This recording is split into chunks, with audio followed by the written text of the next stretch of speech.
Like it. Here we go. Yeah. We'll get it started.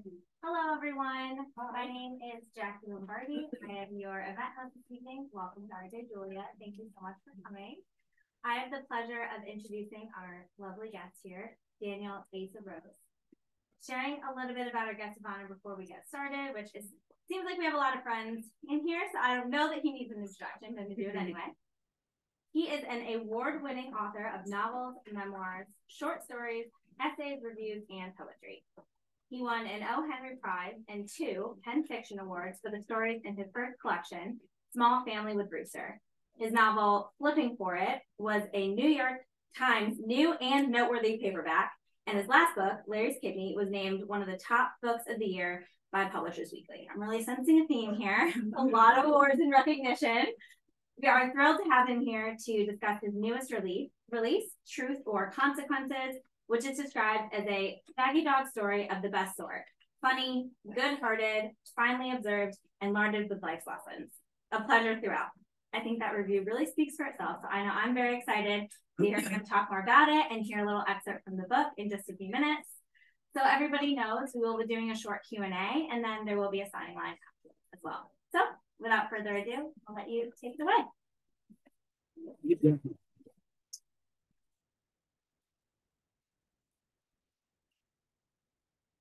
Thank you, Jackie. Good evening, friends and family. It is truly a thrill to welcome you all to this celebration of my new book, whose title I cannot pronounce often enough. Improbable Adventures, a Near-Death Experience, and Unexpected Redemption in the New Mexico Desert, which I'm proud to say has been called one of the best memoirs of the year. Of course, the year is young, advantage here. It's also very moving to be in this stable bookstore with many new readers, as well as some of the people I revere most in the world. Having said that, I must tell you that I'm not at the top of my game tonight. So I've asked my partner, an amazing, incredible, unbelievable collaborator, without whose help I would be dead many times over, having nothing to do with sword fights, just an incredible person. Saved my life. That's Slim Chamberlain. We were neighbors in Roehampton. We were neighbors in Roehampton, and we lived to see the day. And more you'll read later.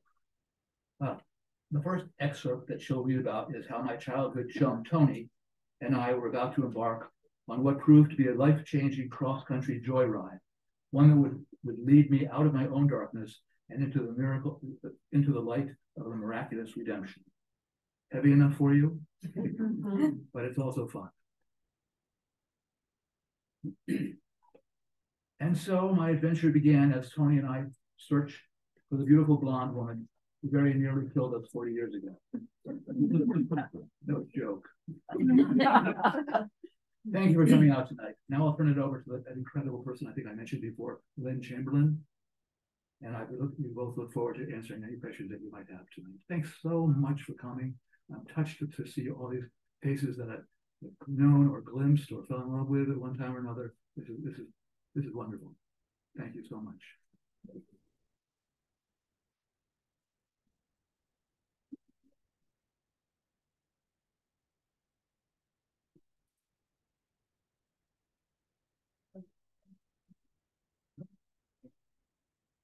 You're here to keep me honest, is that the idea? Yeah. Good. It's a very hard thing to take Danny's place reading, as he's one of the best readers I've ever heard. And it's really a great privilege for me to be tasked with sharing some of this with you tonight. We're going to read 2 excerpts and a third that he doesn't know about that I thrown in out of selfishness and great admiration. So the first section is summer 1970. And we begin at the beginning of summer of 1970. I was painting the family house when my best friend snuck up beneath me and shook the ladder hard. The hell, Tony, I could have crashed down on top of you. So you coming or not, Tony demanded. I still haven't decided, I said. So maybe this will convince you. He was right. I looked down the driveway and saw a primitive four-wheel drive on its last legs, like a rundown Jeep from a World War II film stripped of all amenities. See, no doors, just like we wanted, he said. Sweet, I said, climbing down to inspect close up. And no roll bar. Impressive, I said. Like me, Tony was 20 years old and thus considered the third-hand clunker he'd just picked up for $400 to be glory itself. No blinkers, no brake lights. The more deficiencies he listed, the more we liked it. Not only did it have no doors, but it also rather glamorously lacked jumper cables, a battery charger, a spare tire, a speedometer, and a safety manual with first aid instructions just in case.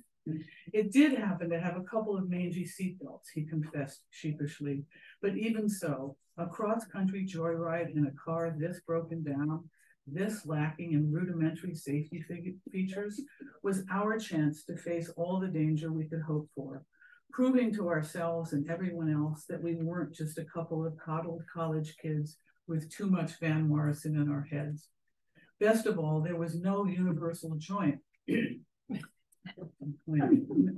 Best of all, there was no universal joint whose function I vaguely understood was to keep the chassis from collapsing in on itself. The plan was to pick up a U-joint at some junkyard along the way, but somehow starting the journey while lacking that crucial item added the final irresistible element of peril we needed to get moving. Not that any of those niceties mattered. In the end, the point wasn't the vehicle, and it certainly wasn't the destination, however inevitable that might or might not turn out to be. The point was just to go. Summer 1970, without quite knowing who or why, we were feeling a whiff of the Vietnam War from 8,000 miles away. Everything was coming to a boil. Plane hijackings, the Beatles breakup, 4 students shot dead by National Guardsmen at Kent State, over 500 colleges shut down in protest, liberating a generation of whiskey-bearded, mad dog students to perceive something the rest of the country couldn't. A dog whistle of danger. The rest of the country, older, more cautious, may have heard a tickle in their ears, but it was the younger men and women of the 60s who turned up the volume, flashing V's to each other and generally scaring the bejesus out of what they scornfully call Middle America. Wanting in on the action, Tony and I hoped to become part of that rabble-rousing contingent. For the most part, our reasons were more personal than political. Tony suspected that his wife, the mother of their year-old daughter, was cheating. He needed air. As for me, I had just split up from my girlfriend of 3 years, and it felt tragic, the end of love. Tony and I both had student deferments that kept us safe from the war, a blessing we viewed with equal parts gratitude and guilt. We were safe, and somehow that made us crave danger. We wanted to at least touch, at least smell, something of the hell that was swallowing so many of our less lucky cohorts. We needed a perilous rite of passage that would reveal all sorts of things about ourselves we couldn't possibly name. I was half-packed anyway. It didn't take me long to throw the rest of my stuff into a duffel next to his. Itchy as we were to get moving, we had one stop to make before we left. Excuse me. An impromptu afternoon cocktail party thrown together by our parents at the art gallery they co-owned. Tony and I were appreciative of their efforts, but it smacked of the ridiculous, a suburban gathering under the pink dogwood trees to launch their scruffy children into a world of adventure. The entire group assembled on the grass to wave goodbye. The well-intentioned Connecticut moms in their skinny Lily Pulitzer dresses, serving us one last helping of wobbly Jell-O salad. The stately dads in their sad, pointy party hats offering final words of advice. Tony and I stood there looking pleased with ourselves. No matter how long we lived, we knew we would never be grown-ups the way they were. The partygoers shook their heads helplessly, knowing we were destined for trouble, and there was nothing they could do about it. We grinned at each other as Tony gunned the car, spitting gravel. Within seconds, the party became comically tiny in our rear view. We heard the last words my father called out before he disappeared entirely. Keep your seat belts fastened. We hit the highway, gas at 33 cents a gallon, no goal but the open road west. Soon we were hurtling across the continent under our own steam, changing our landscape and even our climate as we went. What command we had. With one foot on the pedal, we could conjure up rainstorms, make cornfields appear and disappear, all because we were on the move, all because we were young. Yeah.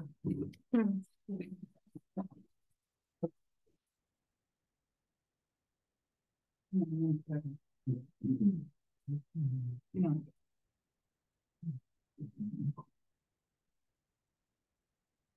Okay.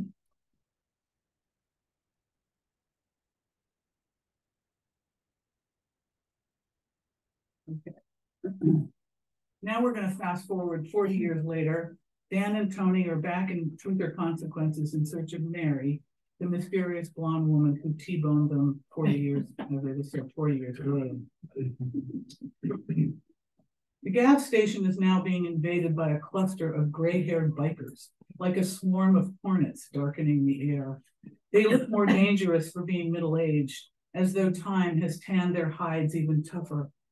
In a violent scrum of metal and exhaust, they come to rest 20 feet from us, all 8 or 9 of them. Rum, rum, rum. Even in neutral, the decibel level is such that Tony instinctively sinks to the level of his steering wheel. It's the proper response. A smell emanates from them, black leather and fried clams, and it's a scary smell. For some reason, the act of aiding the goths has given me a shot of something I've lacked for a long time, spunk. Out the car I go, sauntering toward the bikers like I'm on a school picnic. The glare they train on me is pure truculence, designed to stop an 18-wheeler from even dreaming of entering their lane. With a belligerent thrust of his wrist, one of the bikers cranks his engine even louder as if to say, does this pork chop honestly want to be our dinner tonight? But like all noise, the revving eventually has to die down. When it does, I've almost finished my leisurely stroll toward them. Good-looking bikers, I say, reflexively adopting a Southwestern twang without even meaning to. Damn, I envy you. Never had the balls to ride a hog myself. It might not work every day, but today it does. Despite the lip rings and the full-sleeve tattoos, they turn out to be about as threatening as a group of podiatrists. So I'm wondering if any of you remember Farrah Fawcett, pinup girl of the 70s, I asked. General snickering follows. Ain't no one likely to forget that bathing suit, is the general consensus. There's the sound of beer bottles knocking in agreement, the sight of throats opening to receive massive quantities of suds.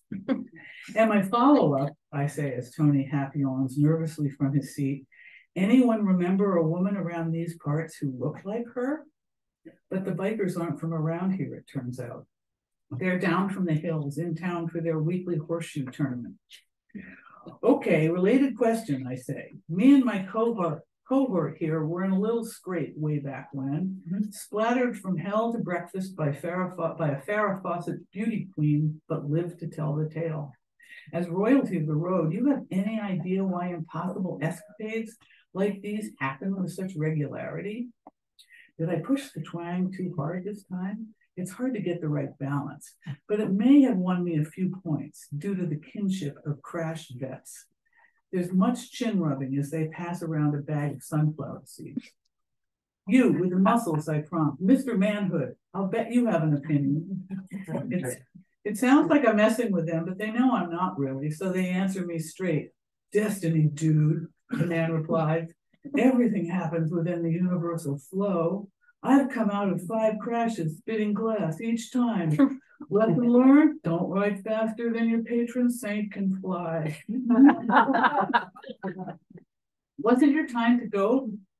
Wasn't your time to go? Plain and simple, volunteers the guy next to him, who looks like Robin Hood's Chief Lieutenant Little John. I believe when your number's up, it's up. but you can crowd it a bit, this way or that. I turned to address the group as a whole. So what do you think, fellas? And be honest now, because this is really important. You think I could whoop little John's ass? They laughed. The guy is easily 6'4" and 240 pounds. Hell, anyone could whip me now, little John says, lowering his eyes bashfully. He takes a swig from a buckskin purse that could be rum, but could just as well be juicy juice. So we've all been there. Anyone else, I asked, directing my attention to a bulky woman who looks like the mama of the bunch, wearing a prison-grade padlock around her neck, her name welded on top in cursive. What about you, Dana? What's your take? Dana commands silence. Dana commands respect. Dana commands so much everything that I expect her to crush a bud can in each hand before she speaks. But she doesn't need to. Her words carry power enough on their own. Likely you have unfinished business here, she says. The sunlight blinks as a plane flies by, unseen. What that might be, I don't have a clue, she continues. All I know is TRC is a peculiar place. If something was meant to happen anywhere, it'd happen here. I'd be on guard, I was you. Might just catch up with you this time. Tony clambers upright in his driver's seat, alarmed. Are you saying we're pushing our luck? Like we dodged a bullet last time and it was crazy to come back? Dana hoists herself back on her machine and kicks it into gear. I don't know what to tell you except stay on your toes. Serious explosives you're playing with. There's the sound of zipping up as several of the bikers finish relieving themselves in the sagebrush. Little John performs the traditional dipping motion with his knees to get rid of the last drop. As for your Farrah double, he says, you might try the town museum where my cousin used to work. Supposed to have photos of every high school senior going back to the Apaches, practically. Then the sound of hornets re-swarming as they turn a wide circle, waving on their way back to the highway. Happy trails, amigos. Feeling good, I take a wad of gum I hardly knew I'd been chewing and fasten it squarely to Tony's forehead. To the museum, Jeeves.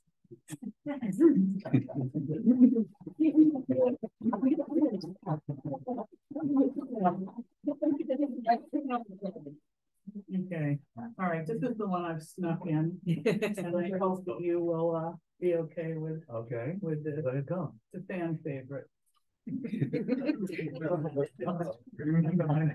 minute, I think that's It's a fan favorite, and this is the last one.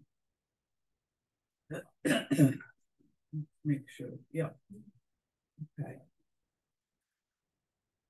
With a clarity I wasn't privy to last time, I watched the miracle crash unraveling before my eyes. The intersection laid out in front of me is like a film clip from some lost region of my brain I haven't been able to access in 40 years. A pickup is gunning it in slow-mo out of a dirt gulch to my right. Then suddenly I'm out, bang. The warm air lofting me away. I almost remember, no, I do remember, paddling slowly through the air, an undignified position that drops me in the middle of the roadway, blacking out. But because I have an overview this time, clarity instead of confusion, I realize the truth of what Tony was saying a few minutes ago. We do indeed keep flying in and out of each other's lives like a motherfucker. Why else would Sarah's car be a Plymouth? Probably the same kind the cops drove to our crash in 1970. Why else would Teresa, the daughter-in-law of the woman who hit me with a truck, get hit by a truck herself? Would Head Shop Harry and Tony seem like doppelgangers of each other? Would Tony end up crying when he always teases me for crying? Would I have chipped my tooth exactly where Mary chipped hers? On and on. One minute I'm on a stretcher trying to convince the emergency doctor I'm not a pill-pushing criminal. The next minute it's he who turns out to be the pill-pushing criminal. One minute I'm resting my head in Mary's lap, relieved I still have a head. Next thing it's her head that's gone, quite literally, courtesy of her last husband. We're constantly slipping in and out of ourselves, as though none of us permanently inhabits the role we think we do. Given enough time, the identities that are so precious to us get swapped out with the precious identities of everyone else on the planet. No part of us is set in stone. Every molecule is in motion. We think we own this experience of being who we are, but really, we're just borrowing each other for a short while, jiggering and rejiggering ourselves till we're all jumbled together in endless bounty. In the hospital, coming back to consciousness, I find myself in the old grade school classroom. I see the clock hands from 6th grade again, hastening around the dial to reveal a secret whose precise words are coming into focus. At first only 3, then 5, then fully 7. Over time, we are all each other. Words so simple, so surpassingly obvious, that I fight off the perverse impulse to lose them again as soon as possible, to blink them back into oblivion. But this time, I won't let the words sift off into the sunlight. I clutch them tight as I am bequeathed one final vision.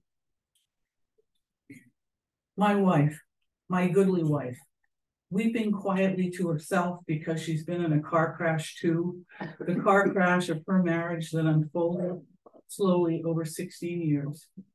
Not all of it was bad by any means, but she suffered too much and too long, pining for a partner who was off in his own world.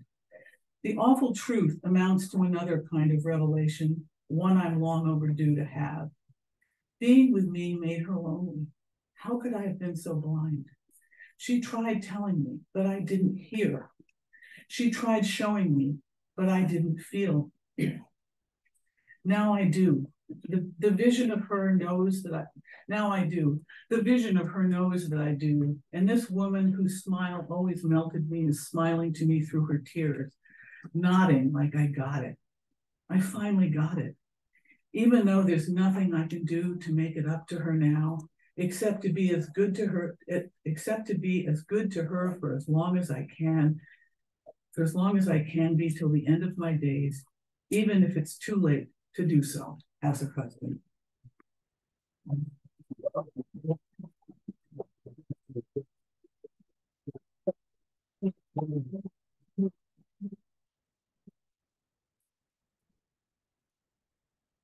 How are we doing with this? Great.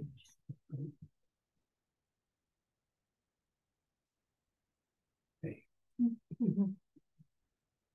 Hey. Hey. This was the hardest thing to put together in many levels. The writing of it, which took 10 years. Some people say 14, my brother. But also just difficult to reconstruct it for today and other evenings like this, where I have to figure out in what order they're rejiggered as stories get planted around. And that's, we've been in each other's throat for about 48 hours trying to figure out the order. We finally figured it out. And the result is what you're hearing today. Am I talking loud enough? Mm-hmm. Yeah. How'd you like that? Beautiful.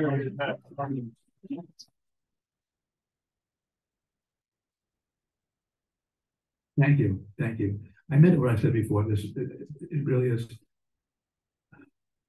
It really is amazing to be here, to see you all, despite difficulties. To get the love that's in this room is just moving, very moving to me. Specific questions, anyone? We can do anything we want.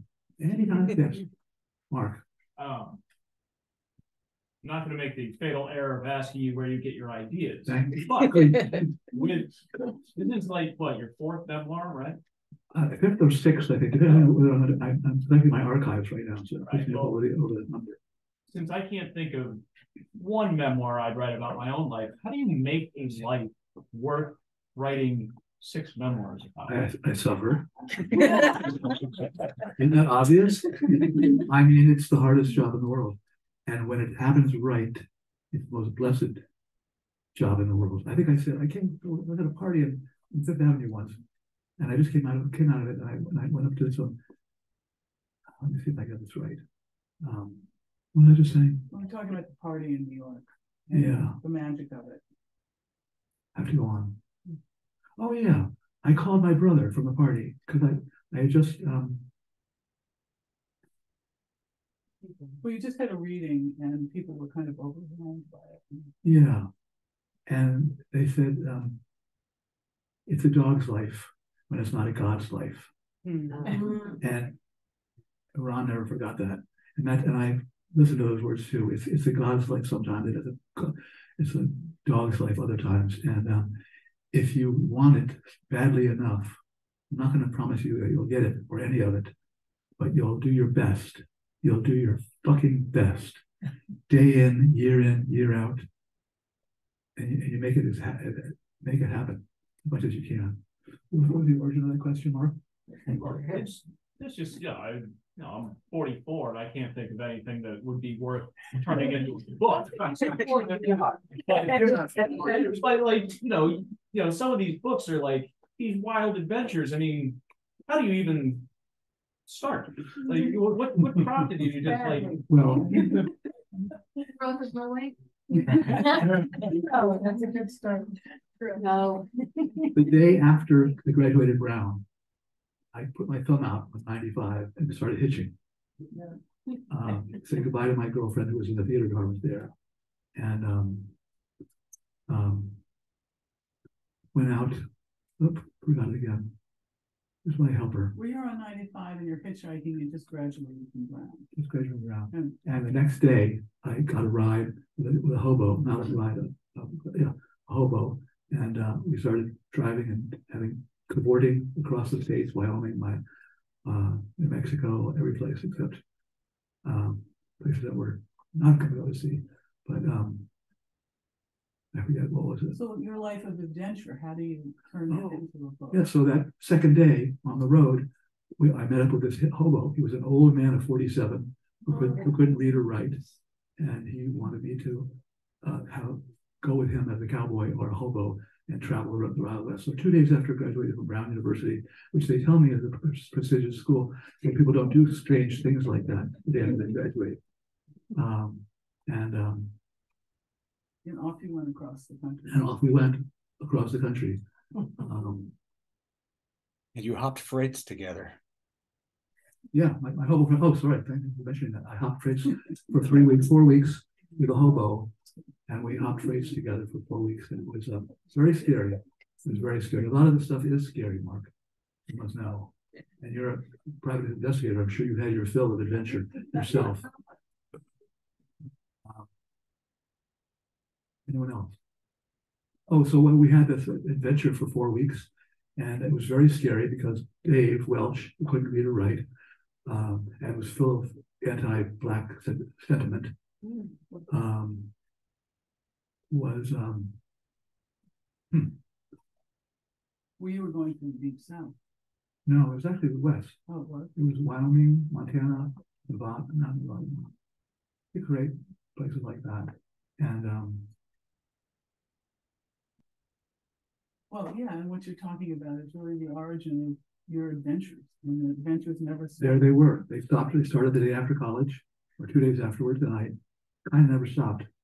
And they took me to just through such events as taking care of my cousin, my Black cousin, Larry Feldman, who was dying of liver disease. And we snuck into China somehow, and we recruited a real bona fide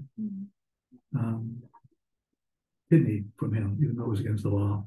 But it was, well, first of all, I had to save his life. No one was doing it but me. He was a character. He put people off. People had a hard time with him. So I could understand why they needed some space from him, and they weren't ready. They weren't ready to commit acts of, no, scratch that. Sorry, guys. I have a problem with my my brain, and I felt I just wouldn't tell you about it. We're doing okay, my brain and I. We're getting along really well. I'm watching it real closely, and I'm thanking God every day in one form or another. And every day, they make good medicines today. Do you know about that? They make unbelievable medicines. And God, Peter, every time I see you over there, I just like my heart leaps. That's my accountant, Peter Locher. All people have that kind of account, right? He's the funniest person in the world. I also wanted to make sure that he would read it, so I planted his name in the book. And he just came in now and said, he almost said, oh, what was it like to see your name in the book? You know, Dan, I can only say we are opposites. And Dan and I have been friends for 45 years. I don't think anybody else has ever done your tax return. Being an accountant, dealing with the most creative person. So when you ask the question, how do you write those? How does he write these things? I have never known anybody that have the creative skills and genius of Daniel Asa Rose. He is absolutely the most brilliant friend that I've ever imagined. The ideas we talk about back and forth are just outrageous. Leave them be. That's for the office. So you can imagine his tax returns are creative too. No IRS agents here. As someone who spent a weekend with Danny and his sister a few weeks ago, I have to say, to me, the essence is, you're a hell of a lot braver than I am. Yeah. You are brave, Danny. Brave or foolhardy? Fine line. I mean, there's another adventure in here. This guy knows all too well about a life of adventure. You're taking your life in your hands when you do this kind of thing. And I'm blessed. I'm blessed. I don't take any credit for it whatsoever. I'm just simply riding the wave, to coin a cliche. I'm just extremely lucky, as are other people in this room. I don't claim to be the luckiest by any means. There are people in here that I recognize that have had lives that are just as exquisitely adventurous as mine have been. And I never asked for mine. Well, yes, I asked for the hobo. That's true. I asked for the hobo. I'm guilty as. You asked for the Jeep. I asked for the Jeep. Yeah, my goose was cooked right there and then. Is that Amy? It is. Hey, Amy. You did it. Wow. You know, Dan, I just would say one last thing. We are far more lucky to have known you than you have given us so much, and you mean so much to us. I'm sure everybody probably feels the same way. We can't thank you enough for being Dan.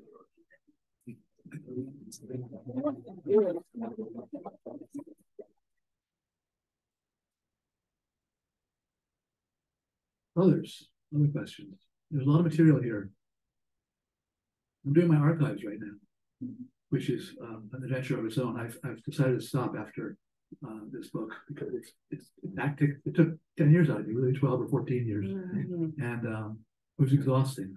And I think that probably could have something to do with my brain injury. I used it. I wrote it too hard for too long. But then, you give me inspiration to write. We've known each other way back. Since about 6 or 7. Since about 6 or 7. You were, I always thought Israel was your best friend, but I come to find out that you were Israel's best friend. Oh, I thought to myself, my brother, his name was Israel, we called him Izzy. And I still do. I always thought that anybody who would be friends with anyone in my family must not have had many friends. Come to find out you had loads of friends as you were growing up in Raleigh. And my goodness, I don't know how you found time for Israel. And I was just a spectator. I was a kid brother. So, but when you mentioned that it takes suffering, I related to that, but in a different way. Maybe not in a different way, but I would find that in my experience, suffering was the wellspring for adventure.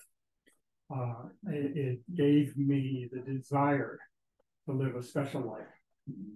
Not that it was ever going to be any good or any successful, but it was going to be special. Yeah. And it turned out to be, that's what it has been. Turned out to be different. And, when you say it took you 10 to 14 years to write your book, it gives me inspiration because I love writing. But I was a high school dropout. I can write essays. I can write chapters. I don't know how to write a book. I don't know how to write a memoir. Just write 10 essays. And well, you know what? I'm going to read that book and I'm going to learn how to write from you. Love it. Well, I'll be there for you. Thank you very much. And you know what? I have so much admiration for you to be open the way you have been. And speaking about your situation, Yeah. I'm reminded of Muhammad Ali. Really? And what courage and what bravery and what a testament to human character and human bravery, human courage. And I don't ever want to see you crawl back into a hole. I want to see you here all the time. I want to see you here however you are, because it's just a gift to the rest of us. Danny wrote tonight. Thank you, Val. Thank you.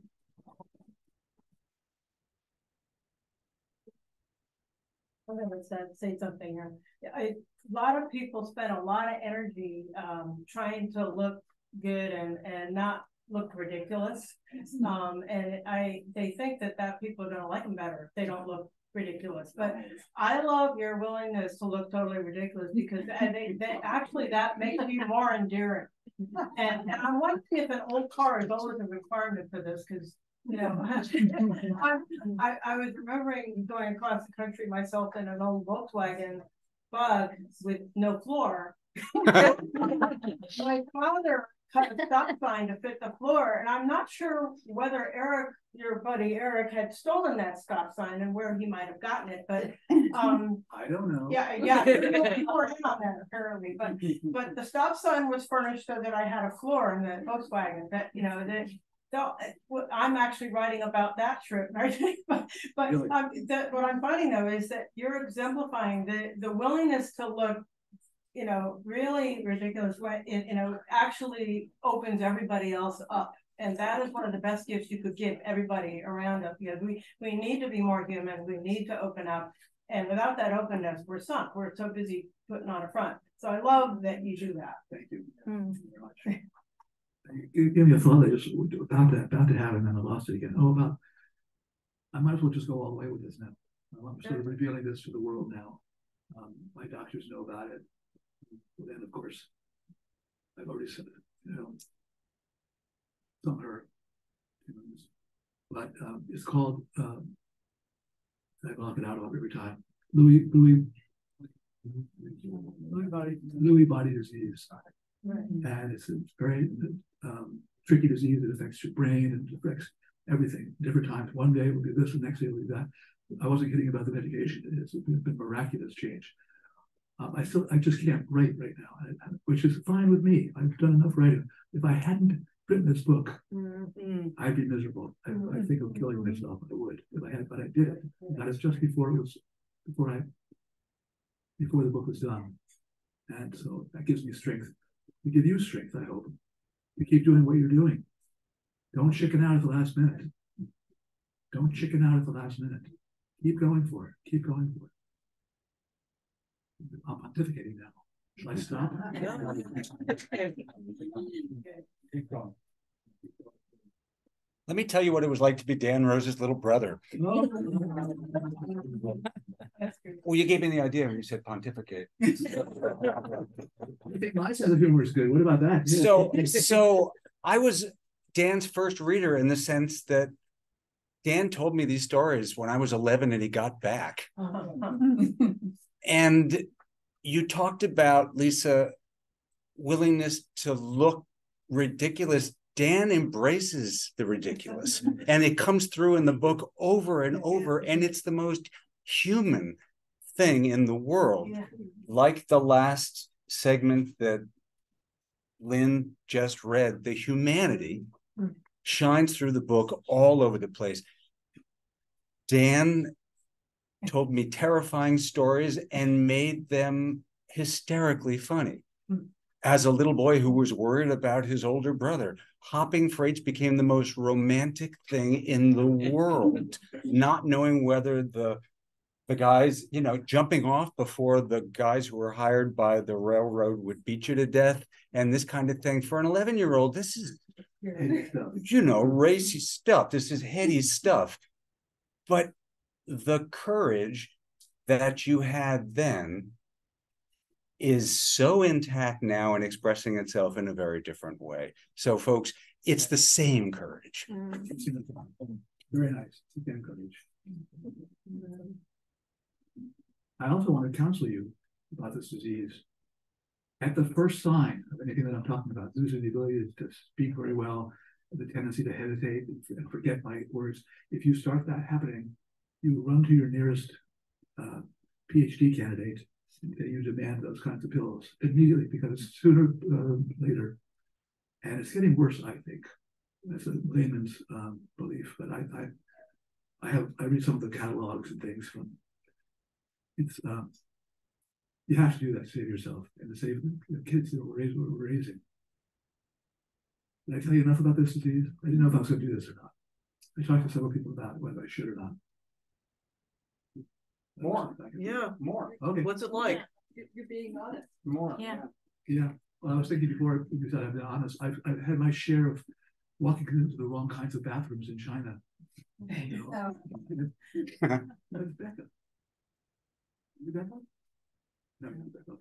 Okay. In China. In China, yeah. I mean, you have to take your lumps. You have to be willing to walk into the wrong bathroom with a splash. End of sentence. But I was willing to take that chance all the time, and I still am all the time. And I'm grateful to be able to go after it. See, my hands are moving. It's not really the shaky stuff that Bruce Willis has. Well, I'm in the best company of this. Bruce Willis, and who else is in Robin Williams. Robin Williams. And they all have different varieties of this stuff, but you have to just give it your best. Rocking it. Rocking it. Yeah. We got time for one more question or thought. I'll take a question. Yes. I know every time you write a memoir, there's a reaction in the world among the people you write about. And sometimes it's been difficult for you because people didn't like the way you wrote about them. How did you keep coming back to writing memoir? Good question. I had to. Very simple. I would have been miserable. I was miserable anyway. And I made my family up. Who's here? No secret. Keep that secret. It's terribly miserable at times. Yeah. It's out of The loneliness. drama, Yeah. the beauty, the hysterically funny stuff that happens when you're sort of unmoored. And it was the most natural thing to go after Brown, to go hop a freight and just go. He said, throw away your keys. It was an old boxcar. It was as long as you know all about it. You were 11, you could tell the story. But they're just saying, Feeling unmoored. yeah, once we got on that first freight, he said, we're loose as a goose. Throw away your keys. We're loose as a goose. And he exhorted me to take my keys from Rowayton, Connecticut, and toss them out the boxcar window. And thereafter, I was in his care. Oh, Jesus. But they just happened again and again. You just stay open to it. They'll keep happening. If you want it to happen, you might not want it to happen. There's no law that says you have to want to do that. I mean, my father didn't like it at all. I feel for the man. Okay. Okay. You're going to talk about the signing, right? I think Stacey wanted something. Oh, Can I sorry, just please. one quick question? I find it incredibly difficult to be free with art. It's the most important thing we can all do, but it's so hard. Did you find the process, even though it was a long time, did you find the process eventually becoming easier, or did you struggle with each memoir? Each. But it was also ecstatic. The joy that I got from writing was like nothing else I've ever experienced in my life. And it kept happening, book after book, with great periods of stagnation in between and lots of misery. But I knew I just had to stick with it. My first wife, there have only been 7, so don't be scandalized. He's joking. My brother, right there. Well, that we know about. Got a little bit too. Ecstasy and Summarize your question. Oh, just I wondered if your process evolved, if it became easier, if it was up and down, up Yeah. and down, up and down. Yeah. Like right now, I just can't write, and I don't want to. I came home from someplace. That's another little perk of being a writer of versus being able to travel the globe like Wolf does. Okay, here I go into one of my miasmas for a second. Where am I located? You're traveling the world, one of the perks. And you got home. You got home. You got home from traveling the world, and your first wife. No. Oh, yeah, sure. I'll use her name. Let's talk about writing. Yeah. Creative process. What? The creative process, and Creative process. get it easier the more you do it. What was your experience of? It was easy and hard, Mm. both. It was a punishment like no other in some ways. I alienated my parents deeply because of my need for adventure. But I will know at the end